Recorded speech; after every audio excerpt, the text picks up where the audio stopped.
You know that feeling, right? That instant, almost physical pushback you feel when someone tells you what to do? It's this little spark of defiance that just flares up, and it doesn't even matter if their suggestion is a good one. Well, you are definitely not alone. And today, we're going to dive into the fascinating psychology behind why we all hate being told what to do.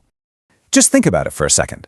What's that one phrase that just makes your brain go, "Oh, no way, not doing it"? It could come from anyone, a boss, a parent, your partner. We've all got those trigger words that just set us off. And yeah, I'm willing to bet it's probably one of these, right? These phrases don't feel like helpful suggestions. They feel like commands, like someone is trying to just bulldoze right over your own ability to choose. And it turns out our brains have a built-in alarm system for exactly this kind of thing. Okay, let's get into it. That gut reaction. It's not just you being stubborn or difficult. There's actual science behind it. So let's meet the part of your brain that basically acts like a bouncer for your personal freedom. So, next time someone calls you stubborn for pushing back, you've actually got to come back. See, it's not some kind of personality flaw. It's a real, recognized psychological phenomenon. And here it is, psychological reactance. Now, what's so cool about this is the wording. It's a protective mechanism. It's not a bug, it's a feature. It's your brain's way of screaming, "Hey, my freedom to choose for myself is under attack and I gotta protect it." It's basically a survival instinct for our own autonomy. So how does this all work? Well, it's a pretty simple four-step chain reaction. First, you've got a freedom. Let's say the freedom to decide what you're going to work on this afternoon. Second, a threat shows up. Your boss walks over and says, "You have to finish this report right now." Third, reactance kicks in. That's that internal nope. And fourth, you take action to get that freedom back. That might mean you procrastinate, or maybe you do the exact opposite, or you just sit there feeling incredibly annoyed.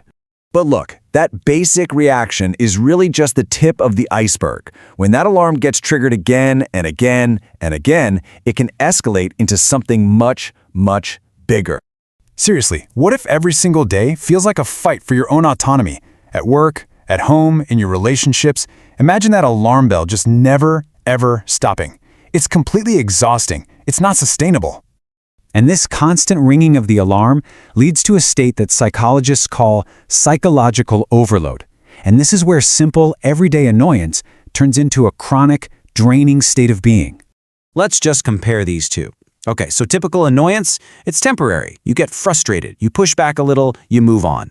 But psychological overload, that's a whole different beast. We're talking about social burnout, deep emotional exhaustion. And here's the really crucial part. Your brain literally starts to associate other people, not their actions, but people themselves, with stress and pressure. And that connection is absolutely key. It explains that sudden switch you sometimes see when someone goes from being pretty social to just saying, "Ugh, I just hate people now."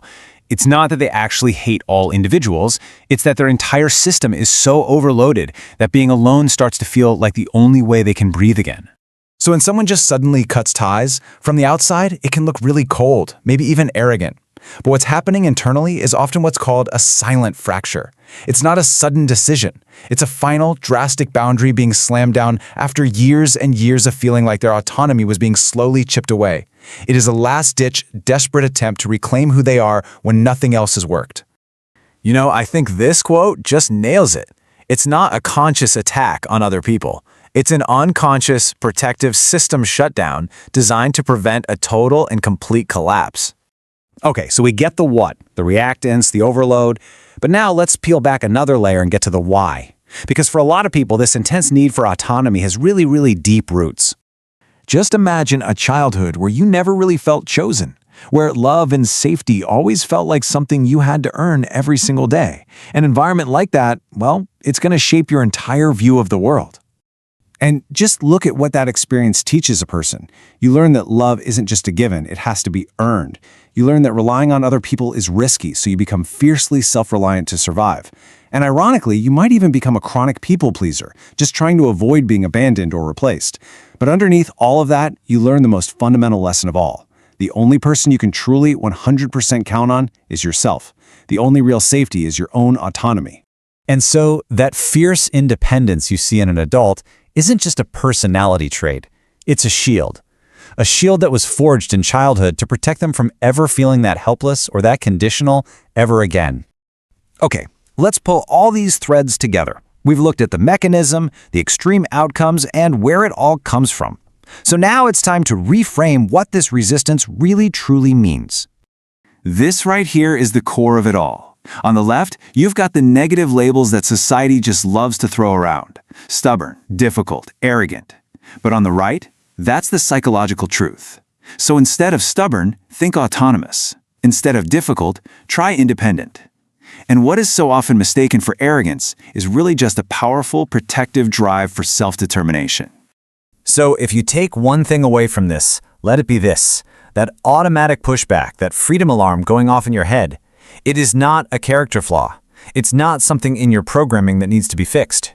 It is a testament to a mind that values its own freedom. It's the signal of a powerful, and often very hard-won, drive to think for yourself and to chart your own course. It's the voice of independence, loud and clear.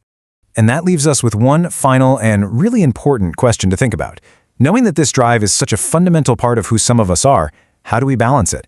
How can we honor that deep, protective need for our own autonomy while still building the strong, healthy, and lasting connections that we all crave? Now that's a balance worth exploring.